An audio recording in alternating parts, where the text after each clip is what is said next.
ज़िमनी election होने जा रहा है जी, और एक बड़ा ज़िमनी इलेक्शन है। ज़ाहिर है 22 नशिस्तों पर कौमी असम्बली की और सूबाई असम्बली की मजमूई तौर पर ये ज़िमनी इंतखाब कल होने जा रहा है, और ज़ाहिर है कि इम्पॉर्टेंट है इस लिहाज से कि अवाम क्या मायूस होकर बैठ जाएंगे घरों में। आमतौर पर ज़िमनी इंतखाब में लोगों का इतना इंटरेस्ट देखा भी नहीं जाता, क्योंकि उससे कोई हुकूमत बदलनी नहीं होती है आमतौर पर, तो इसलिए लोग ज़्यादा इंटरेस्ट नहीं लेते। लेकिन इस वक्त जो एक पॉलिटिकल टेम्परेचर है मुल्क का, उसकी वजह से ज़ाहिर ये ज़िमनी इलेक्शन भी काफ़ी अहमियत के हामिल हो चुके हैं। सेनेटर साहब, आपकी क्या तवक्कुआत हैं? कल आप लोगों को जो 8 फरवरी को मैंडेट मिला, आप खुद इस बात को कहते हैं कि जी वो नताइज बदल गए, यानी कि आप लोग अपने मैंडेट की हिफाजत नहीं कर सके, उस मैंडेट को आप वापस नहीं अभी तक ले सके, तो क्या आपका वोटर सपोर्टर कल निकलेगा? क्या वो ये इसलिए वोट करने निकलेगा कि कल फिर कोई उनका वोट चुरा ले जाएगा? तो फिर भी आप उम्मीद रखते हैं कि आपका वोटर निकलेगा कल? देखिए जी, हमारा वोटर तकरीबन आप ये समझ लें कि कराची की आवाम की तरह है। वहाँ रोजाना डाकू आते हैं, उनसे चीजें चोरी करके उसमें लेकर चले जाते हैं, लेकिन वो अगले दिन फिर निकल आते हैं, वो नया टेलीफोन भी खरीद लेते हैं, वो सब कुछ कर लेते हैं। तो हमारा वोटर तो उसी तरह ही है, ठीक है ना।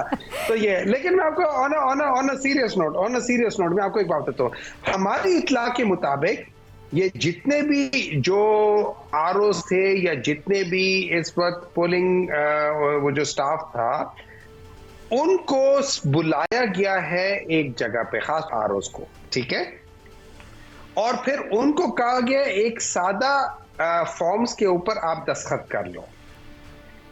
उनमें से सुना है कि चंद ने कर दिया था, बाकी ने नहीं किया। जिन्होंने नहीं किया था, सुना था उनको बड़ी कुट पड़ी थी, और फिर उसके बाद उनसे भी सिग्नेचर लिए गए थे। हमारा ये ख्याल है कि इस दफा ये लोग पहले से ज्यादा वो करेंगे, और उसकी वजह ये है, इनको मालूम है कि इस दफा इनको फिर उसी तरह ही अवाम ने फेंटी चाड़नी है, और ये अपनी साख बचाने के लिए सब कुछ कर रहे। वरना मुझे समझ नहीं आती, अगर तो मरियम नवाज इतनी मकबूल चीफ मिनिस्टर हैं और वो टिकटॉकर चीफ मिनिस्टर नहीं है, तो फिर ये 144 क्यों लगा रहे पंजाब में 2 दिन? और फिर ये याद रखें, ये हर वो काम कर रहे हैं जो पिछली दफा हुआ था। ये लोग फिर उन सारी जगहों पे आपका इंटरनेट को बंद कर देंगे, इन्होंने कहा हुआ है। ये हर उसी तरीके से करेंगे जिस तरीके से इनको वो जो डाकू आते हैं ना, कच्चे के डाकू, ये पकड़े। आप ये आपको पता है ना कि कच्चे के डाकू ने ये कहा हुआ है कि उनको जो असले आए वो पुलिस फराम करती है।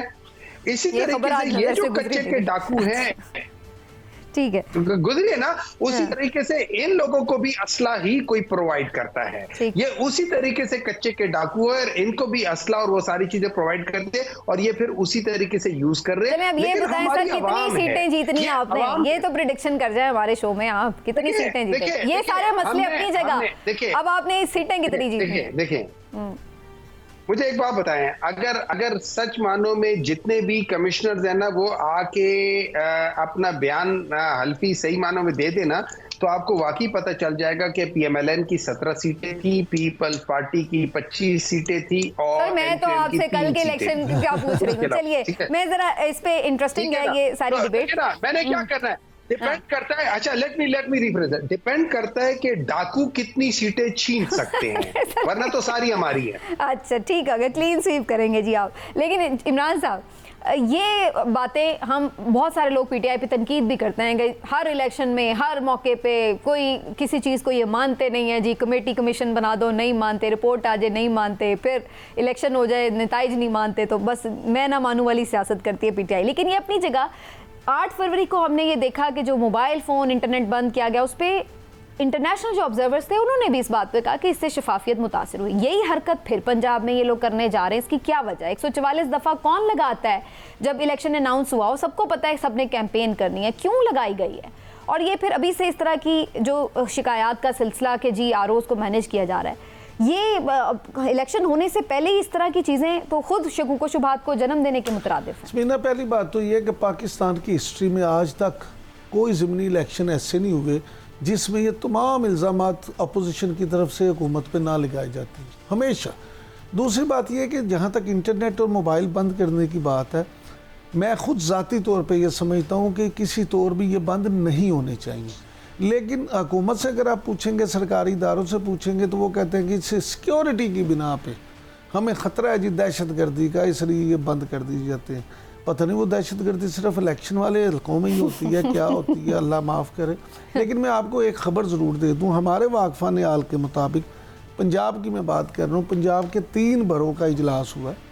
पंजाब के 3 बड़े जो सबसे ज़्यादा ताकतवर यहाँ समझे जाते हैं, उन 3 ताकतवर तरीन लोगों का इजलास हुआ, मीटिंग हुई, और उसमें ये तय किया गया है कि पंजाब की जो ज़मीनी इलेक्शन है उसमें से तमाम की तमाम सीटें मुस्लिम लीग नून जो है वो जीतेगी, और किसी को भी कोई एक सीट भी जीतने नहीं दी जाएगी।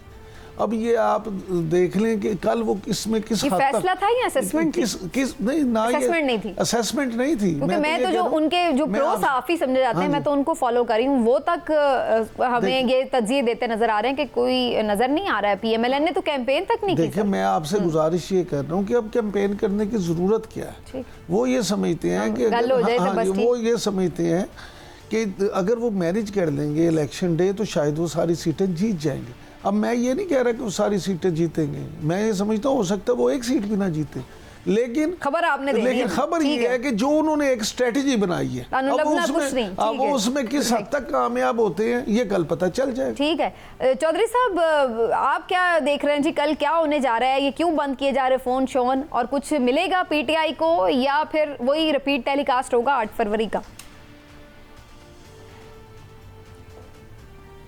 रिपीट टेलीकास्ट ही लगता है, और अदरवाइज़ तो जो ग्राउंड स्मेल है, चाहे लो टर्न आउट हो या हाई टर्न आउट हो, PTI का पोलिटिकली तो कोई मुकाबला नहीं है। सीटें वो सारी जीत रहे हैं, और जिस तरह की एक इस हुकूमत की, क्योंकि अखलाकी तो जवाज़ इनके पास है कोई नहीं है, ना ही इन्होंने कोई मॉरल अथॉरिटी की कोई केयर कभी की है, पहले इलेक्शनों में भी नहीं की, अब भी नहीं की। जैसे इमरान साहब बता रहे हैं कि 3 बड़ों ने फैसला किया कि नहीं जीतने देनी।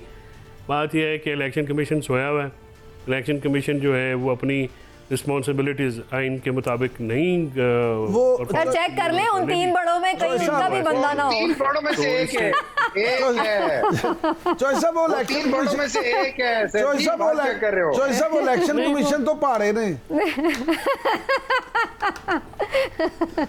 ठीक है, अच्छा नहीं वो मैं कह रहा ना कि मैं वही आपकी बात मैं अर्ज कर रहा हूँ कि अवाम वोटों से तो PTI हारती नहीं है, और बाकी जो ये जैसे डॉक्टर मायूं ने कहा है कि डाकू छीन के ले जाएं, तो मामला ये हो गया है कि हम तो ऐसे मुल्क में रह गए हैं जहाँ पे कोई किसी का पुरसाने हाल भी नहीं रह गया। अदालतें भी जो हैं उन्होंने भी हाथ खड़े कर दिए हैं, उनके साथ जो होता है वो भी आपके सामने है। बाकी अथॉरिटीज़ का तो आप हाल कोई भी नहीं रह गया। बहरहाल होप है लोग बाहर निकलेंगे, लोग वोट कास्ट करेंगे। PTI को इलेक्शन हरवाया जाए अलग बात है, PTI इलेक्शन नहीं हार सकती, ये आज का एक हकीकत है। किसी को पसंद आए तो अच्छी बात है, ना पसंद आए तो हम माजत ख्वाह हैं, क्योंकि हम जो ग्राउंड पे देखते हैं हम वो कहने के आदी हैं। तो इलेक्शन जो है PTI जीतेगी। अब एक और मज़ा का ख़ास बात ये भी करते हैं ना, मेरे बिल्कुल बड़े काबिल एहतराम बड़े भाई हैं अहमद ख़ान मलिक साहब, वो स्पीकर होके वो जलसे कर रहे हैं कसूर में, और बाकी जो PTI के जलसा उसमें 600 बंदा, हालांकि वो ज़्यादा बंदे थे कल कसूर में, बहुत ज़्यादा बंदे थे, अनएक्सपेक्टेड क्राउड था, तो उसको आप पर्चा दे देते हैं। इलेक्शन में जलसा नहीं करेगी और सियासत नहीं करेंगे तो क्या करेंगे? तो ऐसा पाबंदियाँ तो आमरीत में भी नहीं लगी थी जो अब लगी। चलिए इसी पर आज की बात को समेटते हैं। कल GNN पर इसके हवाले से खुसूसी कवरेज भी रहेगी, जो भी इस इलेक्शन के हवाले से अपडेट्स होंगे आप देखते रहेंगे। डॉक्टर हुमायूं, सेनेटर मोहम्मद साहब, आपका बहुत बहुत शुक्रिया सर, आप आज प्रोग्राम में हमारे साथ मौजूद रहे।